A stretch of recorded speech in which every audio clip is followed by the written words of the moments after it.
आज आने वाले हैं जेएसडब्ल्यू स्टील के नतीजे, क्या अनुमान है बताने के लिए हमारी सहयोगी आशीषा हमारे साथ हैं।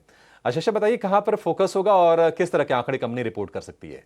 बिल्कुल, सीक्वेंशियल बेसिस पर बात करें तो जेएसडब्ल्यू स्टील के नतीजे काफ़ी अच्छे रहने की उम्मीद है। इस तिमाही में वॉल्यूम ग्रोथ काफ़ी स्ट्रांग रहेगा और इसके अलावा कोकिंग कोल जो एक मेन रॉ मटेरियल होता है स्टील मैन्युफैक्चरिंग के लिए, उसके दाम सीक्वेंशियल बेसिस पर घटे हैं, जिसका बेनिफिट कंपनी को मिलेगा और इसी के चलते मार्जिन्स भी एक्सपैंड होते हुए नजर आएंगे। आंकड़ों की बात करें तो रेवेन्यू में करीब 5% का ग्रोथ एक्सपेक्टेड है सीक्वेंशियल बेसिस पर और एबिटा भी करीब 15% का ग्रोथ इस तिमाही में रिपोर्ट कर सकता है।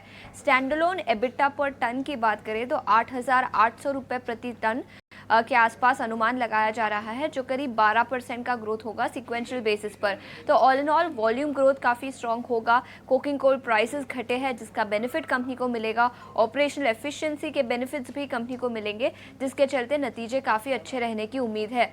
लेकिन कमेंट्री क्या निकल कर आती है डिमांड एनवायरनमेंट को लेकर, वॉल्यूम ग्रोथ को लेकर, कैपेक्स और डेट पर लेकर, उस पर सबकी नज़र रहेगी। और याद रखें, इसी तिमाही में कंपनी ने गवर्नमेंट ने सेफगार्ड ड्यूटी लगाई और उसका किस तरह का इम्पैक्ट होगा इंडस्ट्री पर, उस पर भी सबकी नज़र रहेगी। लेकिन सीक्वेंशियल बेसिस पर जेएसडब्ल्यू स्टील के नतीजे काफ़ी अच्छे रहने की उम्मीद है इस तिमाही में।